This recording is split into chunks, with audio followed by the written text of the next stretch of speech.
Soyez bénis, chers auditeurs, auditrices. Nous voici encore, nous poursuivons l'introduction sur le chapitre de Daniel, chapitre 2, sur la statue qu'avait vue le roi Nabucodonosor. Moi, c'est votre frère Merveille, l'un des serviteurs de Dieu selon la grâce. Nous sommes ici avec frère Oscar, l'un des ministres de Dieu par la grâce. D'accord, merci beaucoup. Merci frère Oscar. On est encore très content d'être avec vous ce soir pour la parole de Dieu. Amen. Nous savons que vous nous captez bien et c'est pourquoi nous voudrons que vous puissiez être attentifs. Amen. Nous allons donner la parole directement à notre cher frère Oscar pour qu'il puisse nous donner un petit rappel sur ce qu'on avait vu avant et puis après nous allons passer aux généralités de ce qu'on va étudier encore aujourd'hui. Que Dieu vous bénisse. Amen. Comme je l'ai dit dans ma présentation, je suis frère Oscar, l'un des ministres de Dieu par la grâce. À la fois passée, nous avons parlé de l'introduction, quelques éléments qui concernent le chapitre 2 du livre de Daniel. Sachant que le livre de Daniel, c'est un livre, comme on peut le dire, prophétique, mais non seulement prophétique, mais c'est aussi un évangile. C'est un livre évangélique car il traite de la bonne nouvelle. Mais aussi, c'est un livre poétique car il traite du sentiment de Dieu. Et comme il est dit, ayez en vous un sentiment qui était en Jésus-Christ, lequel exista en forme de Dieu. Donc Dieu aussi a sa manière d'exprimer ses sentiments. Et il les fait par des poésies. Et donc, sur ce livre, nous étions en train de parler de l'introduction du livre de Daniel chapitre 2. Et là, nous avons parlé du songe du roi ou le songe du roi Nabucodonosor, le songe qu'a eu le roi Nabucodonosor. Lorsque nous avons parlé de ces chapitres, c'était le moment où le roi Nabucodonosor a eu un songe terrible, un songe terrifiant.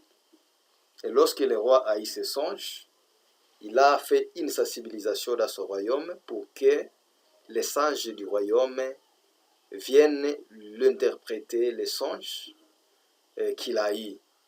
Et ils ont recueilli les enchanteurs, les chaldéens, les magiciens du royaume. Tous les magiciens, ils ont été mis à réunion, ils ont été invités pour qu'ils viennent interpréter les songes du roi.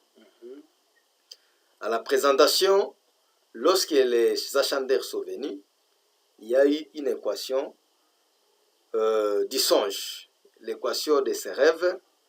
Le roi a voulu qu'on lui donne les songes d'abord et puis son explication. Alors, lorsque les enchanteurs sont arrivés auprès du roi, ils ont recommandé que le roi leur donne le songe. Et puis, ils vont donner l'explication du songe. Le roi a dit non, si je vous donne le songe, le roi était prudent, a dit, si je donne le songe, vous allez me donner l'interprétation selon vos pensées. Vous allez bricoler l'explication. Donc, l'unique personne de confiance qui sera capable de me donner les songes, alors je serai d'accord avec son explication. Les enchanteurs, les magiciens, les astrologues ont dit, les chaldéens ont dit tout simplement que ce que le roi demande, c'est une chose difficile. Que personne ne peut réussir à donner, à expliquer, si ce n'est les divinités ou les dieux qui n'ont pas de demeure parmi les humains. C'est-à-dire ces enchanteurs, ces magiciens, malgré leur divinité qui loge parmi les humains, puisqu'on est magicien, parce qu'on est connecté à une divinité qui fait d'une personne un magicien. Donc nous devons connaître que chaque science de la magie, de l'astrologie, ce sont des sciences liées à des divinités, à des êtres suprêmes. Mais les êtres suprêmes, les magiciens connaissant que leurs êtres suprêmes auxquels ils sont liés sont incapables de donner les songes et son explication, ils ont juré par eux-mêmes, par leur bouche, disant que l'unique personne à donner l'explication, il faut que ça soit et Dieu qui n'a pas sa demeure parmi les hommes. Voilà au moins ce qui a été l'équation. Oui. Chose qui a irrité les rois, et il a recommandé qu'on fasse périr tous les magiciens de Babylone. Magicien, le Chaldée. Les Chaldéens, et que tous ces magiciens périssent. Oui. Et cette tendance est parvenue même chez Daniel. Alors en bref, pour abréger, c'est Daniel qui est venu. Celui à qui loge le Dieu qui n'a pas sa demeure parmi les humains a donné à Daniel et à ses compagnons la sagesse de pouvoir donner d'abord les songes et son explication. Oui. Maintenant, notre préoccupation, notre grande question était tout ce monde, Oui. le monde d'aujourd'hui, la génération actuelle, tous ont ce grand besoin de connaître ce secret qui a été caché aux magiciens, Oui. aux astrologues, aux magiciens. Oui. Ils veulent connaître ce qu'il y a de vrai dans ce mystère. Oui. C'est pourquoi, vouloir sonder les époques, vouloir sonder les choses, chacun a donné l'explication à son goût. Non avec le goût. Non, l'explication n'était pas liée au goût de Dieu, mais chacun a donné l'explication selon son goût. D'autant plus qu'on les avait déjà exposés, les songes, bien sûr. Ah, voilà. Et d'ailleurs, ce que nous disons, nous allons dire que ce qui explique actuellement ces grands rêves, ces grands mystères, ils sont plus que les achandeurs, parce que les achandeurs, ils ont avoué que pour nous, si on donne les songes, on va donner l'explication. Oui. Et lorsqu'ils ont compris qu'ils sont incapables de donner les songes, jamais aussi l'explication, c'est pourquoi ils ont accepté, ils ont signé ces défaites. Oui. Mais pour les hommes actuels, et ceux qui se disent serviteurs, ceux qui se disent personnes interprètes des songes, ce qui nous étonne, c'est que cette fois-ci, pourquoi nous disons qu'ils sont plus que les achandeurs? Parce que pour nous actuellement, les songes est exposé. Oui. Ce n'est plus quelque chose à chercher. Oui. Mais ce qui nous étonne, c'est que lorsque les hommes actuels veulent expliquer maintenant ces songes, qui est déjà exposé, ils expliquent, ils donnent maintenant les songes mal, ils erronent dans ce qui est déjà exposé. Dans ce qui est déjà exposé. Et c'est ce que nous disons que donc les hommes actuels, ils sont plus que des achandeurs. Et d'ailleurs, pour aussi appuyer, ils n'ont pas été cesseurs. Au moins, ceux qui ont précédé de Chaldée, de magiciens, et ils ont été cesseurs devant le roi. Ils Exactement. Dit, en tout cas, nous, on est incapable de donner d'abord les songes. Voilà. C'est la sincérité des magiciens, des Chaldéens et des astrologues. Oui. Mais les serviteurs actuels, ils n'ont même pas la sincérité. Oui. Parce qu'à un songe qui est déjà expliqué, pourquoi encore donner des erreurs? Oui. Et nous avons énuméré notre exposé de la fois passée, c'était de montrer d'abord les erreurs dans l'exposition du songe avant son explication. Avant son explication. Donc pour vouloir dire que celui qui va déjà erroner dans les songes, c'est vraiment c'est quelque chose d'intolérable qu'il donne encore l'explication. C'est ce que nous disons que ce sont ces hommes qui sont plus achandeurs que les achandeurs de l'époque de Nabuchodonosor, de l'époque de Daniel. Quelles sont ces erreurs? L'erreur que nous avons exposée, c'est que d'abord, de par la forme de la statue, si nous lisons Daniel, lui qui a su donner les songes et son explication, Daniel va dire ceci. Si ce secret m'a été donné, à Daniel chapitre 2, verset 30, si ce secret m'a été révélé, ce n'est pas qu'il ait à moi une sagesse supérieure à celle de tous les vivants. Mais c'est afin que l'explication soit donnée au roi et que tu connaisses les pensées de ton cœur. Au roi, tu regardais et tu voyais une grande statue. Cette statue était immense et d'une splendeur extraordinaire. Elle était debout devant toi et son aspect était terrible. Voici l'imagination. C'est ce que Daniel a vu. Son aspect était terrible. Maintenant, on s'imagine. Pour vouloir exprimer l'état terrible de la statue, son état extraordinaire, faut-il montrer une statue à bras croisés pour montrer que c'est ça être extraordinaire, extraordinaire, ou soit alors montrer une statue à bras étendus étendu. pour montrer que c'est ça son état extraordinaire. Ouais. Voilà ce que nous accusons Mhm. à des hommes actuels qui Oui. veulent expliquer la statue de Daniel. Oui. Je dis qu'ils sont plus achandeurs que les achandeurs Mhm. du moment de Nabucodonosor, parce qu'eux, ils ont avoué avec sincérité qu'ils sont incapables de donner les songes. Mhm. Mais cette fois ici, le songe est donné, Mhm. mais Mais les gens forcent maintenant dans l'exposé même. Mais le serviteur présent, et il fonce dans l'exposé. Dans l'exposé, avant même de donner Avant même l'explication. de donner l'explication. Alors, quelle sera l'explication même si le songe est déjà erroné? Voilà, c'est ce qui nous pousse. Ouais. C'est ce qui nous pousse vraiment de pouvoir de nous mettre à table, Oui. en fait de méditer, de discerner ensemble Oui. ce qui est expliqué au sujet de ces songes Mhm. de Nabucodonosor Oui. et ce qui est donné par le vrai Dieu, Mhm. à comparer la version de Dieu et la version des hommes actuels et celle des achandeurs, Oui. bien sûr. Oui. Et nous comprenons que c'est les personnes actuelles, ils sont plus achandeurs que les achandeurs du moment de Nabucodonosor, d'autant plus qu'ils ont été incapables de reproduire les songes. Oui. Voilà. Mhm. Alors que les songes est même expliqué. Oui.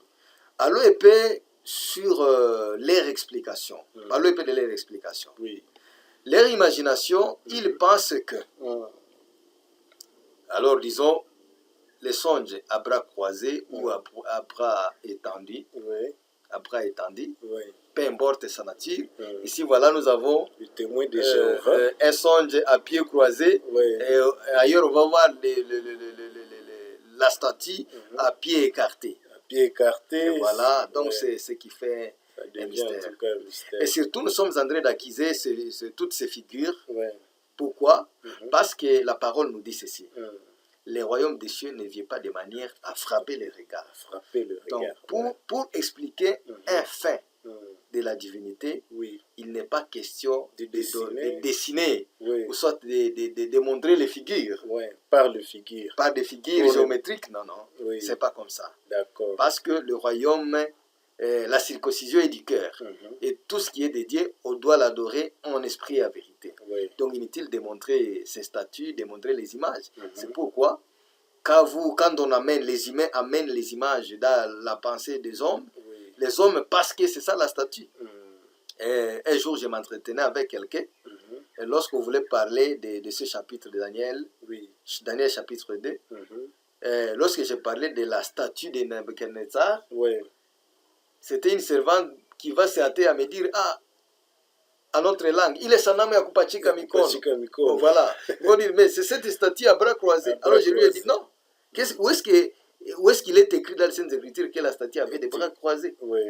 Ou soit montrer la splendeur terrible d'une statue. Mhm. Il faut qu'on montre avec des biceps croisés. Biceps, Donc c'est beaucoup ce de qui est muscles. lié Mhm. à l'imagination. Oui. Et comprenez que l'imagination des hommes est rendue à la folie. Mhm. Et proclamer l'imagination et proclamer une folie devant Dieu. Amen. Parce que ce que nous devons enseigner, ce sont des choses qui sont radicalement spirituelles et ils font que ça s'enseigne par l'esprit. Oui. Car l'esprit de Dieu sonde de tout, même les profondeurs de Dieu. Oui. Donc nous voulons déclarer que voilà, déjà la procédure d'exposer le songe Mhm. erronée déjà Oui. et cela brise le loi de la divinité. Oui. Alors, nous devons insister sur le point de dire le royaume des cieux ne vient pas de manière à frapper les regards, Le regard. car ce royaume est au milieu de nous. Et les vrais adorateurs doivent adorer en esprit et en vérité. Et ce sont là les adorateurs que le Père demande. Alors, allons en bref à leur explication. Oui. L'explication, les différents auteurs, Mhm. nous les avons collectés. Mhm. Nous avons vu l'explication de la statue La statue selon Pierre Lanarès. Pierre Lanarès. Nous avons vu l'explication selon les témoins de Jéhovah Jéhovah. Oui. dans leur livre intitulé La révélation, le grand dénouement est proche. Oui. Et là, nous avons vu, et ce sont d'ailleurs les images que vous voyez ici, Mhm. où, selon l'explication des témoins de Jéhovah, ils ont énuméré les 4 phases de la statue comme étant les 4 grands empires universels, Ouais. où ils appellent ça puissance, les 4 puissances mondiales. Mhm. Où nous avons Babylone. Babylone, Empire Médo-Perse, il y a l'Empire Grèce. Grèce et la Rome. mm, Cette idée, elle est l'idée de presque tous les auteurs. Je ne dis tous pas les auteurs, presque ouais, tous les auteurs, presque tous les ils auteurs, ont cette même idée. Oui. Nous avons cité les livres intitulés le nouveau dictionnaire de Oui. la Bible intitulé Édition Emmaüs. oui, Ils avaient la même philosophie. Ils pensent que la tête de l'or, c'est le symbole de l'empire de Babylone. Babylone, Les bras et la poitrine des raies, d'argent plutôt, ouais, ce sont les Médo-Perses, l'empire des Médo-Perses. mm, Et le ventre et les cuisses des raies, raies. c'est la Grèce, et les jambes de fer, c'est la Rome. oui, Alors, le prolongement des jambes mhm, par le pied mm. est symbolisé, selon les témoins de Jéhovah, par le Royaume-Uni et les États-Unis. Le Royaume-Uni Ou est à alors, l'Angleterre, est à l'Angleterre, Oui. et les États-Unis est à l'Amérique. oui, Ils ont parlé de l'empire anglo-américain. oui, Puisque à l'époque, peut-être de Charles d'État-Ursel, mhm, ou de ceux-là, ils savaient qu'à leur époque, oui, donc disons à l'époque de cet auteur, oui, il n'y avait que les deux grandes puissances. oui, Mais nous nous sommes posé la question de dire, si on admettait que mhm, le ferro-argile, c'est le symbole du Royaume-Uni mm, et des États-Unis, c'est-à-dire empire anglo-américain. oui, Les hommes d'à présent, où Mhm. est-ce qu'ils vont mettre les puissances naissantes oui, qui ont émergé à notre époque, mhm, telles que la Russie, la Chine et les États-Unis? oui, Actuellement, nous avons maintenant les trois grandes puissances oui, qui sont en concurrence. mm, C'est d'abord du point de vue économie. La première puissance mondiale économique, c'est la Chine actuelle. oui, mm, La puissance en armement, mm, l'on va estimer les États-Unis, soit la Chine, soit la Russie. oui, Et voilà. Donc, c'est-à-dire quelqu'un aussi peut s'improviser actuellement. Vous voulez expliquer la stature, mais il s'est dit non. Actuellement, moi, je connais que la ferro-argile, puissance, c'est l'Amérique et la et la Chine. Russie. Oui, Ou la soit Russie. l'Amérique et la Chine. Ouais, Ou selon ce qu'il peut dire, c'est la Chine et la Russie. ouais, Voilà où il y a une complication. Et surtout que, dans la lecture, on va dire, ils se mêleront. Ces deux royaumes se mêleront par des alliances humaines, mais ils ne seront pas unis. oui, Et actuellement, la Chine est en train de se mêler par des alliances humaines avec la Russie. oui, Il y a des accords, il y a des alliances militaires. oui, Alors, quelqu'un peut s'improviser et dire non, pour moi, le prolongement des pieds, c'est plutôt la Russie et la Chine, oui, et ils donnent des appuis avec leur mélange d'alliances. oui, Il faut des manœuvres militaires ensemble, mhm, et là, il va donner des motifs et dire, il a été dit que ces royaumes se mêleront par des alliances humaines oui, et ils ne seront pas unis. À ce sens, mhm, nous comprenons que les choses ne sont liées qu'à des pensées humaines. Donc, les choses sont liées à des pensées humaines. oui, Donc, la chose est complexe mhm, parce que chacun va expliquer l'instanti conformément à son goût. oui. Et donc, lorsque nous avons corrigé maintenant le mensonge de toutes ces philosophies, Après la puisque lecture. après la lecture, Oui, nous sommes en train de condamner de tels interprètes, mhm, dire que cette affaire Ne ne concerne pas. concerne pas ce royaume. la sagesse humaine. Jamais la l'histoire. sagesse humaine, c'est-à-dire Ouais. l'histoire. Ouais, Et si on se mettait à tête que Mm. c'est l'histoire qui sera l'outil d'interprétation ouais, des songes ou des mystères de Dieu, mhm, alors on va dire que les historiens sont révélés. ouais. Donc, et ils ont déjà la Ils révélation. ont déjà la sagesse de Dieu. Ils ont déjà la sagesse de Dieu, car Ouais. ce sont eux qui interprètent Mhm, les mystères de Dieu. oui, À ce moment-là, on va admettre tout simplement que les historiens, ce sont de vrais révélateurs. Donc, ils Révélateurs. révèlent les secrets Oui. de Dieu. parce que selon l'histoire, comme on avait lu, c'était voilà. comme les empires se suivent là-bas, Babylone, Empire Médo-Perse, Grèce et Rome. C'est selon l'histoire que les historiens avaient expliqué ça et c'était démontré, je crois, quelque part.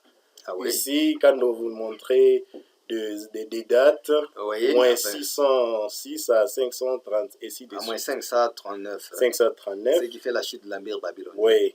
Et les historiens, et ils ont déjà expliqué ça de cette manière. Dans Et les ce livres. qui nous étonne, c'est quand les serviteurs, ceux qui se disent serviteurs de Dieu, prennent la même histoire et viennent le mettre sur leur image dessinée et faire croire aux gens que c'était ça les empires qui existaient et que ces empires concernaient le chapitre 2 de Daniel. C'est ce qui faisait en tout cas notre grande problématique. Oui, la grande question. Oui, la grande question. Et en fait, on Ouais. va encore donner, il y a certaines lois Mhm. de l'esprit Ouais.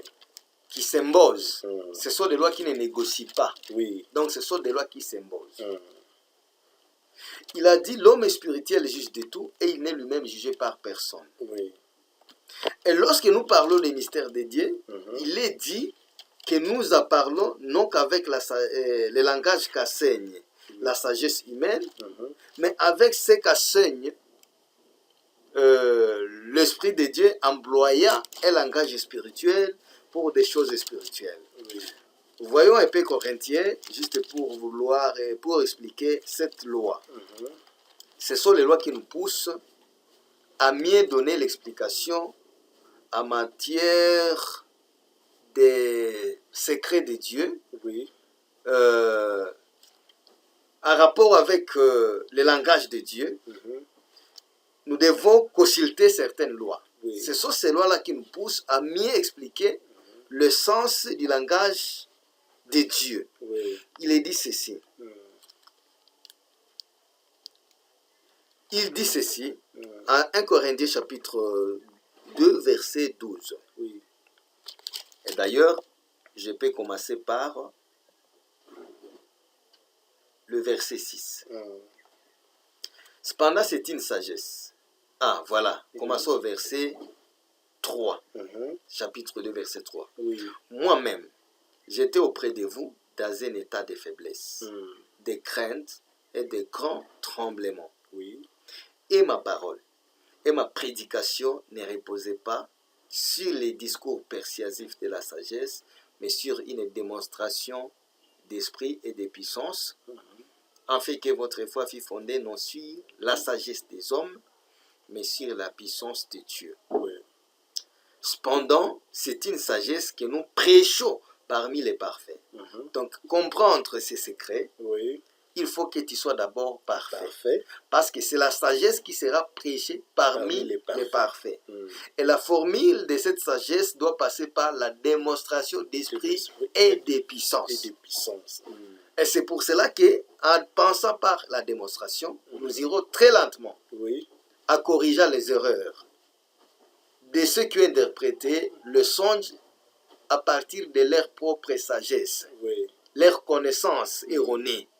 Et nous allons passer par la démonstration d'esprit. Il faut que l'esprit vienne démontrer Oui. les secrets que lui-même a mis à place. Et il dit, cependant, c'est une sagesse que nous prêchons parmi les parfaits. Donc, quiconque reste imparfait, il n'a pas accès à comprendre ces mystères. Mhm. Seul le parfait doit comprendre.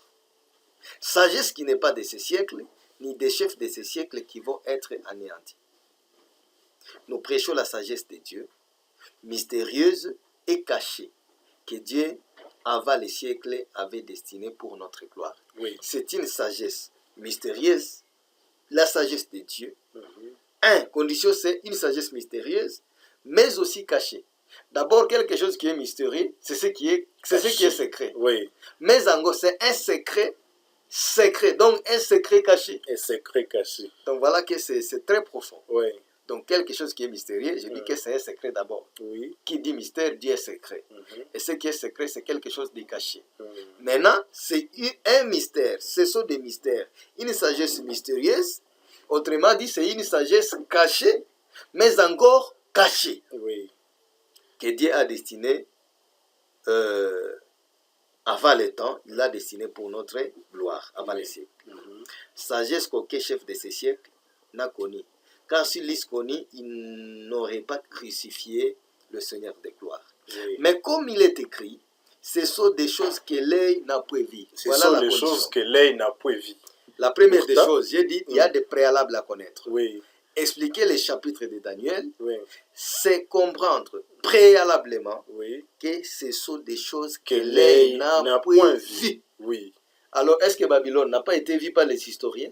Les historiens ont vu Babylone. On vit Babylone. C'est pourquoi d'ailleurs, ils ont écrit, ils ont mis des dates. Ils ont ont mis des d'ailleurs dates. expliqué le roi qui y était.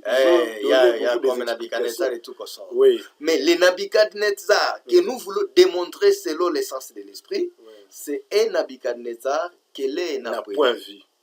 La statue que nous voulons expliquer par la démonstration d'esprit et de puissance, Ouais. c'est une statue qu'elle n'a N'a pas point vue. vu. C'est pourquoi on n'a pas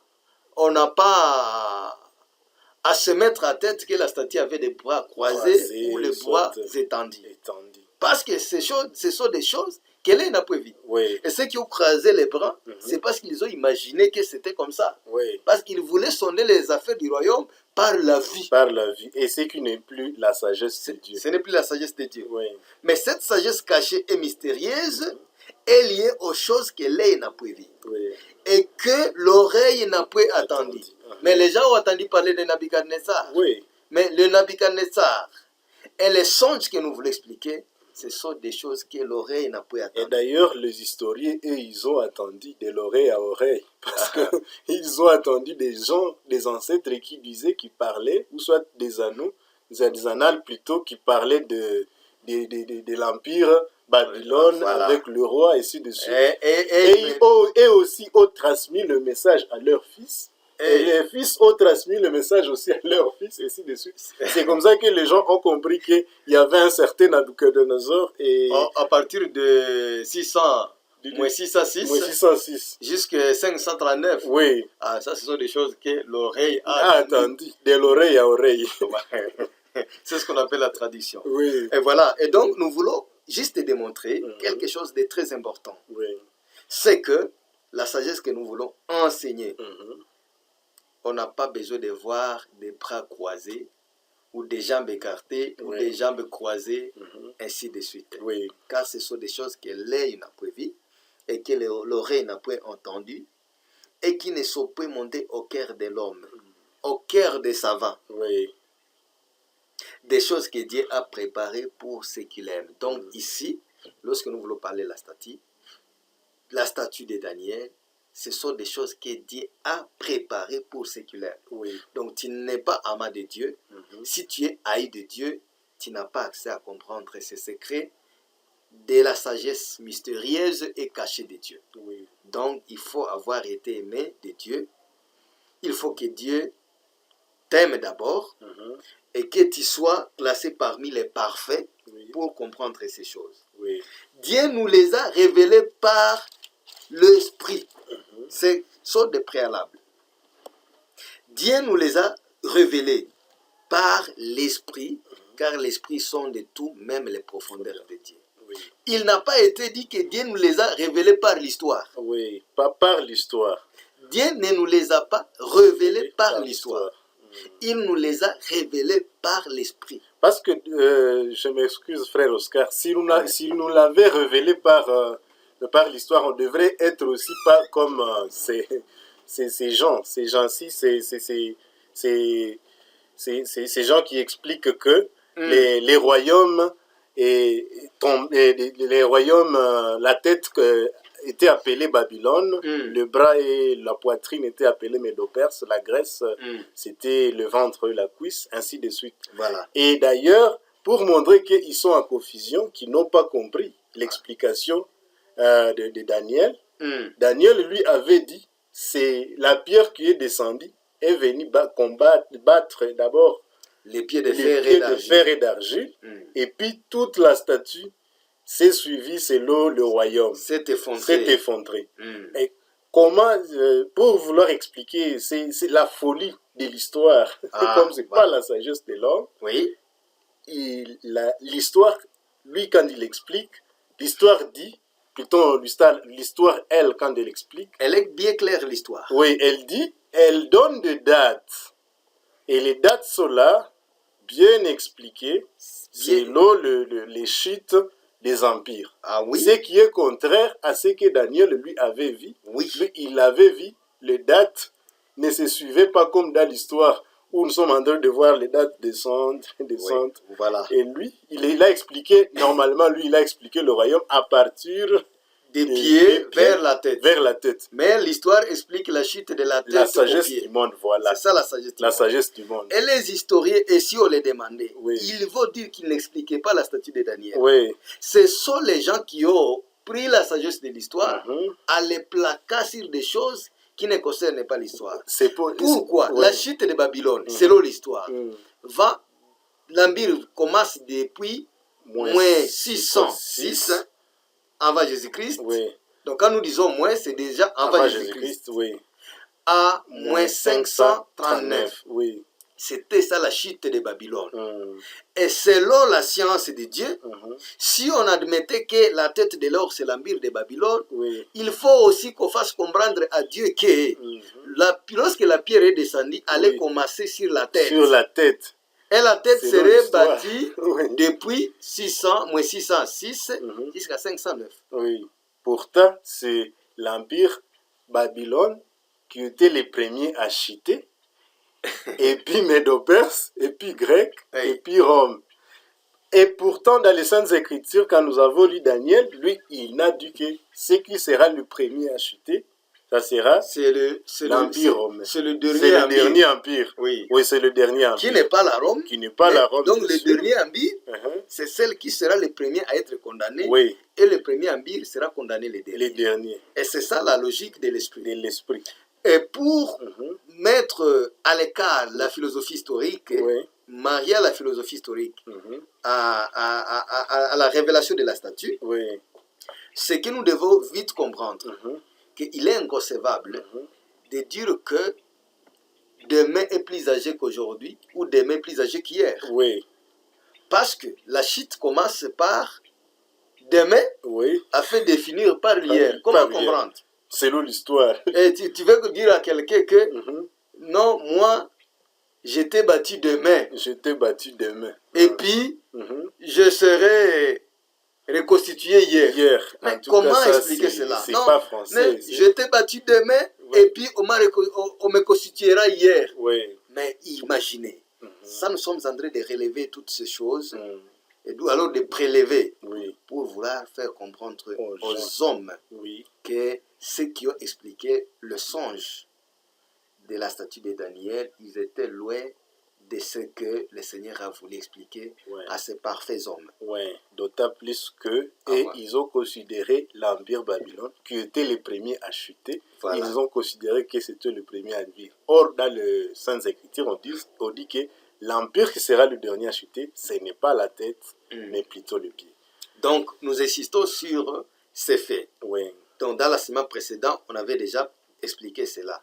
Que la problématique qui est là, donc ce qui est aussi la seconde, disons, si on va se dire c'est la seconde chose à condamner dans l'explication de la sagesse humaine, c'est que l'hiérarchie de la chute, selon la Constitution. Donc, quand nous parlons de la statue de Daniel, selon sa Constitution. Quand nous parlons de Daniel, nous disons que c'est la statue de Daniel par rapport à son livre.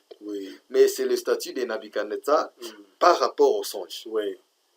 Alors, cette statue de Daniel, selon le livre de Daniel, nous devons comprendre absolument que l'explication est simple. La constitution de la statue commence de la tête, descend au bras et poitrine, descend au ventre et aux cuisses, et puis les jambes de fer et les pieds ferraux argile. C'est ça la constitution de ces royaumes. Mais à leur chute, la chute, la destruction commence maintenant des pieds jusqu'à la tête. Vers la tête. Ça, nous devons comprendre. Et lorsque nous serons en train de clarifier, d'expliquer ce mystère, on va d'abord parler de la constitution. Parlons épais de la constitution de la statue. Et ça, vous allez comprendre. Parlons épais de la destruction. Et lorsque nous serons en train de marier les chapitres précédents qui nous donnent plus la lumière à ce sujet, comme les chapitres de Daniel 7 et les chapitres de l'Apocalypse 6. On va nous parler aussi de la marche des cavaliers. Parce qu'on va parler de la constitution de l'or, ce qui est le symbole du lion. L'argent qui fait le symbole, donc les bras de l'argent avec la poitrine, les bras et la poitrine est d'argent, les symboles de lourd, les cuisses et les ventres et les cuisses des raies, les symboles de léopard, le fer et les symboles de l'animal terrible. Et nous avons maintenant les fers mêlés avec l'argile. Comme on l'a dit, ils ne se mêleront pas des alliances humaines. Ce qui fait le symbole de la petite corne Oui, qui va pousser avec sur, les deux yeux, avec les yeux comme les yeux d'homme. oui, Voilà. Et nous aurons parlé de ces yeux-là oui, comme celui d'un homme. oui, Parce que quand nous parlons les yeux comme les yeux d'homme, donc l'homme a deux yeux. oui. Et donc si on voyait un homme avec les trois yeux, ce n'est plus un homme. Oui. On va l'appeler seulement monstre. On va lui donner Mais- d'abord le deuxième. Et on dit qu'une bouche lui sera aussi donnée. Une bouche lui sera donnée. Oui. Mais les yeux étaient comme les yeux d'homme. d'homme. Ce qui pousse, quand nous parlons des yeux d'homme, Oui. c'est-à-dire les yeux d'homme sont deux. Oui. Mais si on parle des yeux d'un monstre, peuvent être trois Trois ou ou quatre, quatre. 5. Oui. Mais ici, on a affaire aux yeux yeux normaux. d'homme, aux Oui. yeux normaux. Oui. C'est-à-dire, lorsqu'on va parler des yeux, les deux yeux vont symboliser les deux blocs Oui. ferro-argile. Mm. Et puis, lorsque nous allons marier ce chapitre avec le chapitre de l'Apocalypse, chapitre 6, on va voir que l'or ou les lions symbolisent le cheval pâle. L'argent symbolise le cheval noir qui est lourd. Oui. L'éré, c'est le cheval roux avec les léopards, le symbole du léopard. Le fer qui est le cheval blanc avec l'animal terrible. Oui. Et là, on va parler de ce roi-là qui a reçu une arc. Oui. Disons qu'il a reçu, je ne sais pas si un arc alors, et une couronne lui fut donnée. Oui. On aura parlé de tous ces détails. Oui. Mais comme ce n'est pas le moment, nous sommes en train de voir que la confusion loge sur l'essence de la chute de la statue. Oui. La construction qui va de la tête aux pieds, mais la destruction qui va des pieds à la tête. Ouais. Tandis que l'histoire, Oui. si vous demandez l'histoire, la sagesse des humains, qui sont les historiens, Oui. et ils ne seront jamais convaincus que l'Empire romain a eu la chute avant l'Empire Babylone. Oui. Aucun historien ne peut être confusion d'accord dans avec cela. l'histoire. Donc, si vous demandez à l'historien, Oui.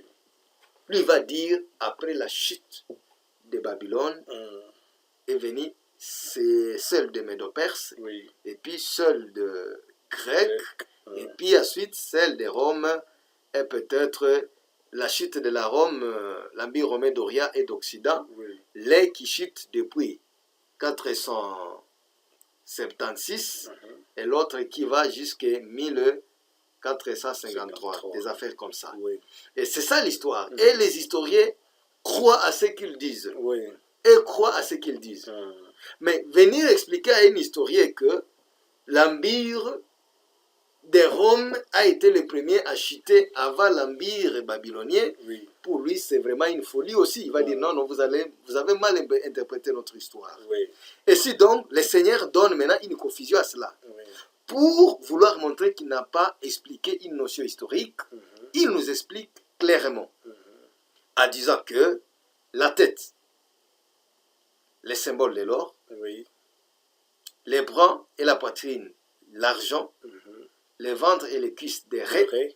et les pieds de fer, et ensuite les pieds, disons les jambes de fer, Oui. et les pieds à partir de fer et à partir d'argile. Oui. D'accord. Le Seigneur nous montre clairement que ces empires, disons, si on dit ces empires, Oui. nous d'abord, Daniel va nous expliquer ce que ce sont des rois. Des rois. Oui. Avant d'abord d'être empire, Empire. quand même il ne faut pas confondre un roi et avec son un royaume. Oui, vous savez, Avec son les gens royaume. disent que ce sont des 4 puissances mondiales. Non, il ne faut pas confondre Oui. un roi avec son empire. Dans le L'autre sens, me disait que non. hum, Est-ce qu'on peut avoir un empire sans roi ou un roi sans empire? Oui. Moi, je lui ai dit que dans les Écritures, c'est possible. Oui. Si cela n'est pas possible parmi les hommes, Hum. mais nous, dans les Écritures, on peut voir un roi sans Sans royaume. royaume. Et là, nous lisons en Apocalypse, Oui. chapitre 17. Oui. On va dire que ces 10 cornes sont des rois qui n'ont pas encore reçu des royaumes. Donc, qui n'ont pas de royaume, Oui. mais qui travaillent une heure avec la bête. Avec la bête. Ils n'ont que le mandat de travailler une heure avec la bête sans avoir de royaume. Oui. Donc, dans les Saintes Écritures, on peut avoir un roi sans Sans royaume. royaume. Mais ici, il est question de connaître d'abord ces rois. Mhm. Qu'ils aient des royaumes ou pas, mais d'abord, ce sont des rois. Oui. C'est pourquoi Daniel a expliqué que ces 4 animaux, l'ange lui a expliqué. L'un de ceux qui étaient là l'expliqua lorsque Daniel a demandé l'explication claire. Il a dit, qu'est-ce qu'il y a de vrai dans ce mystère? Oui. Et l'un de ceux qui étaient là, il a dit à Daniel, le 4 ces 4 animaux sont 4 rois. Oui.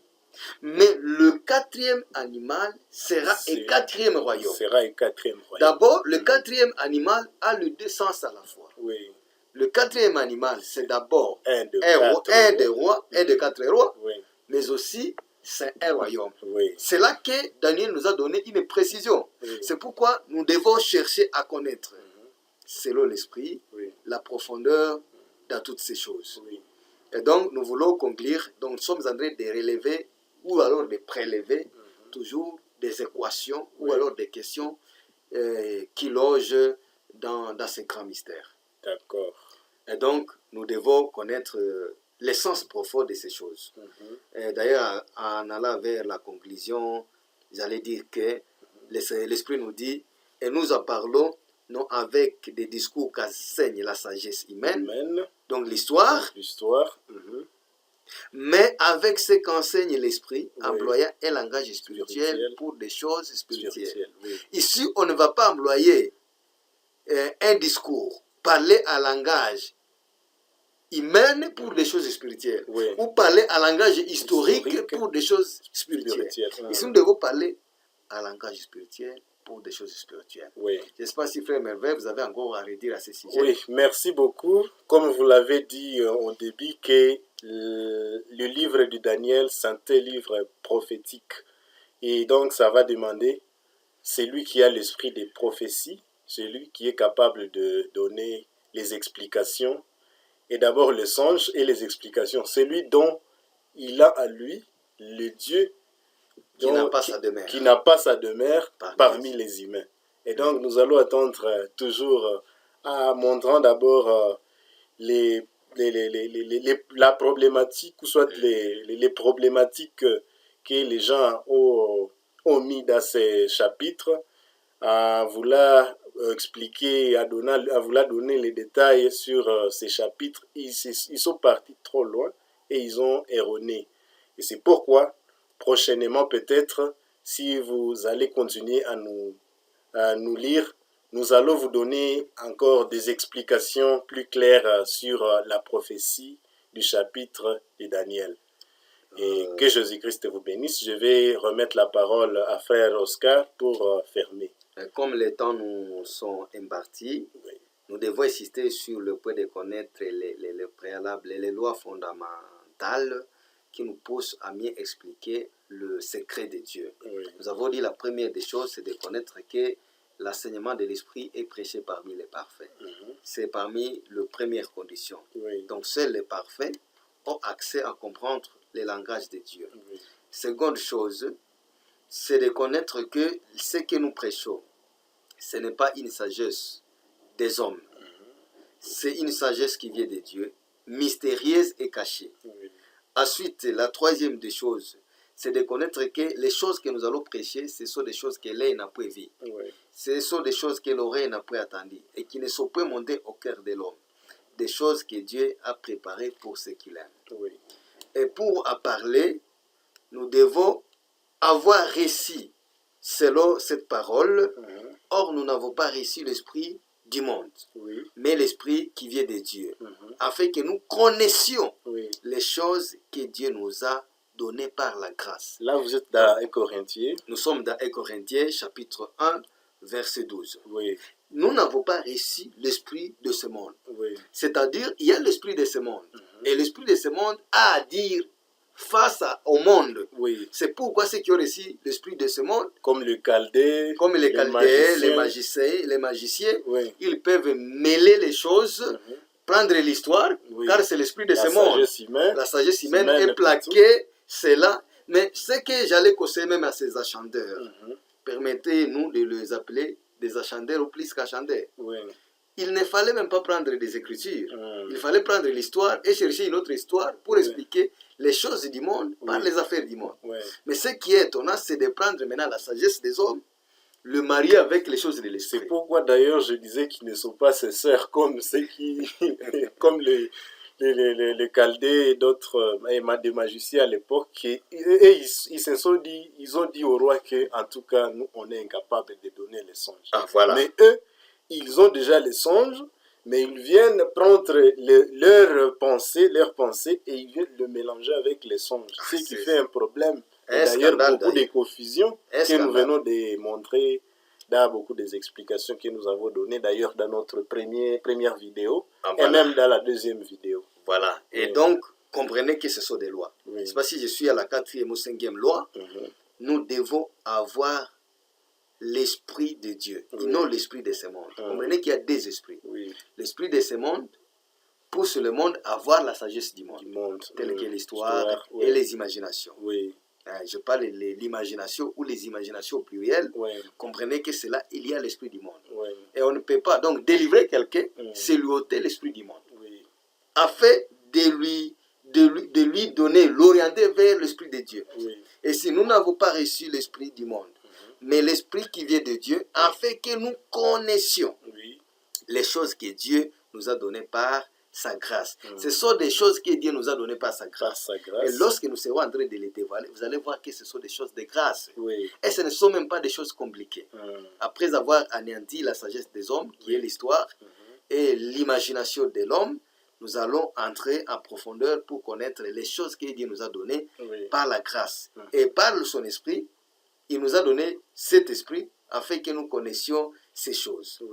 Et à cela, lorsque nous aurons possession de l'esprit de Dieu et connaître les choses que Dieu nous a données par sa grâce, nous allons parler de ces choses en employant un langage spirituel pour des choses spirituelles. Et s'il est dit, et nous en parlons donc avec les discours qu'enseigne la sagesse humaine, mais avec ce qu'enseigne l'esprit, employant un langage spirituel pour des choses spirituelles. Mais il est dit, mais l'homme animal ne reçoit pas les choses de l'esprit de Dieu, car elles sont une folie pour lui. C'est pourquoi il y en a beaucoup de gens qui vont nous écouter, ils vont comprendre que maintenant nous sommes entrés dans la folie. Car de telles personnes sont appelées personnes animales ou des hommes animaux. Et ces hommes animaux, ils vont croire que nous sommes en train de parler des choses de folie. Et il dit, mais l'homme animal ne reçoit pas les choses de l'esprit de Dieu. Et il faut que cet animal-là, qu'on lui parle à langage de l'esprit du monde, pour qu'il comprenne. C'est pourquoi les gens comprennent facilement les choses de l'histoire. Lorsqu'on leur parle que non, l'empire, l'or symbolise l'empire de Babylone. Les gens comprennent facilement. L'histoire, c'est un langage humain. C'est un langage humain. Ils sont à écouter. Ils sont animés par l'esprit du monde et ils comprennent facilement les choses de leur esprit. Le monde va appeler le monde. Et même l'esprit va appeler aussi. C'est pourquoi on dit la profondeur fait appel à la profondeur.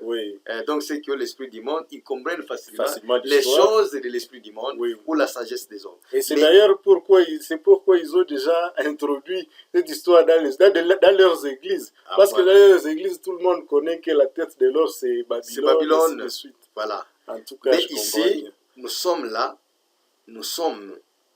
là pour expliquer les choses de l'esprit. Non l'esprit de ce monde, mais l'esprit de Dieu. Et Dieu nous a fait connaître, nous les a révélés par son esprit. Et lorsque nous avons réussi cette révélation, nous devons parler de ces choses spirituellement en employant un langage spirituel pour des choses spirituelles. On ne va pas employer un langage historique pour des choses spirituelles. Ça, c'est quelque chose à nier vraiment, à mettre à quarantaine, à mettre dans un trou à fait. On ne va pas employer un langage historique pour des choses spirituelles. Ici, c'est question de choses spirituelles pour des choses spirituelles. C'est-à-dire, lorsque je vais parler de l'or, je vais parler de l'or spirituellement. Et pour dévoiler ce secret de l'or, il faut que j'emploie un langage spirituel. Animé par un esprit de Dieu, l'esprit de Dieu alors, animé par l'esprit de Dieu, qui nous pousse à comprendre, à connaître les choses que Dieu a destinées, nous a donné par sa grâce. Et si donc on va parler de ceci, mais l'homme animal ne reçoit pas des choses de l'esprit de Dieu car elles sont une folie pour lui. Et il ne peut les connaître parce que c'est spirituellement qu'on agit. L'homme spirituel, au contraire, juge de tout et il n'est lui-même jugé par personne. Car qui a connu la pensée du Seigneur pour l'instruire? C'est ça la question. Y a-t-il une personne qui a connu la La pensée du pensée Seigneur pour du Seigneur l'instruire? pour l'instruire. C'était une question que Paul aussi s'est Une posée. question qui est vraiment une question noble. Oui, Qui a connu la pensée du Seigneur pour l'instruire? Paul dit, or nous avons la pensée de Christ. Christ. Donc si nous allons expliquer, ou alors lorsque nous allons expliquer Oui. les phénomènes de l'or, l'argent, les raies et le fer, ou ferro-argile, le cheval blanc, le cheval noir, le cheval roux ou le cheval pâle, le lion lourd, le léopard et l'animal monstre, ou l'animal terrible. Lorsque nous allons expliquer cela, il faut qu'on ait d'abord ici ce que Dieu a pensé. Pourquoi Dieu? Qu'est-ce que Dieu a pensé pour nous exposer ces grands mystères, nous expliquer cette sagesse mystérieuse. Quelle a été la pensée de Dieu? Alors, lorsque nous allons connaître cette pensée de Dieu, maintenant nous allons l'instruire.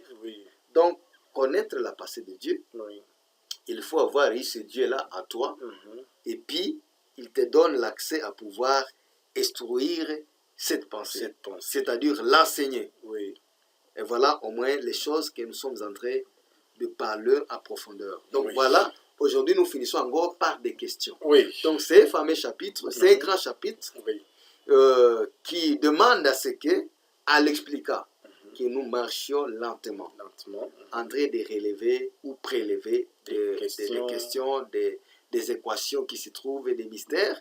Et lorsque nous allons finir à circonscrire tous les mystères possibles, c'est après que nous allons passer et nous allons passer à instruire la sagesse de Dieu, à l'enseigner. Et donc, on ne va pas se précipiter à enseigner la sagesse de Dieu avant de connaître les scandales qui se trouvent dans ces chapitres. Et donc, voilà, nous disons merci pour votre écoute, nous disons merci pour votre attention. Donc, soyez en train de nous suivre. Et d'ici quelques jours, ou quelques temps, ou quelques moments, nous allons passer par la course, détruire la pensée de Dieu et connaître le langage spirituel lié à ces choses spirituelles qui sont devant nous. Et nous allons comprendre la volonté de Dieu et ce que le Seigneur a voulu expliquer à son peuple parfait, à qui il a destiné, à qui il a donné de connaître les mystères du royaume des cieux. Et donc, que Dieu vous bénisse et qu'il vous sanctifie. Merci beaucoup. Ok, merci. C'est votre frère Oscar et mon confrère avec qui nous sommes, nous en train de prélever ces grands mystères. Et il se présente lui-même. Frère Merveille. Ok, merci beaucoup. Merci beaucoup de nous avoir suivis. J'espère bien que ceux qui ont suivi notre première audio ont déjà les numéros de téléphone, mais on va encore les donner pour plus, si vous avez des questions, soit des préoccupations, soit une recommandation ou une suggestion en public. Nous allons vous recommander de toujours avoir le temps de poser. Prenez le numéro que nous vous donnons et mettez-le dans vos téléphones. Peut-être que vous pouvez avoir le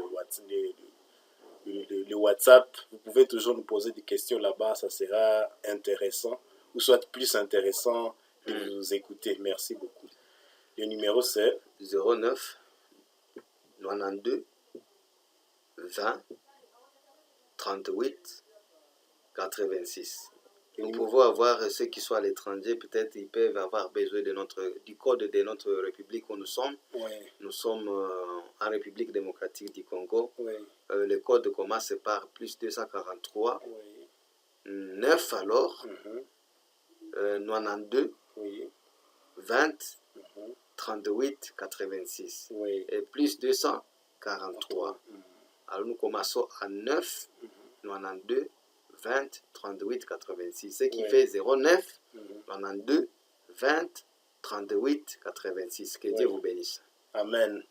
Ok, merci beaucoup et bonne lecture, bonne écoute et que le Seigneur Jésus-Christ continue à vous instruire. Amen.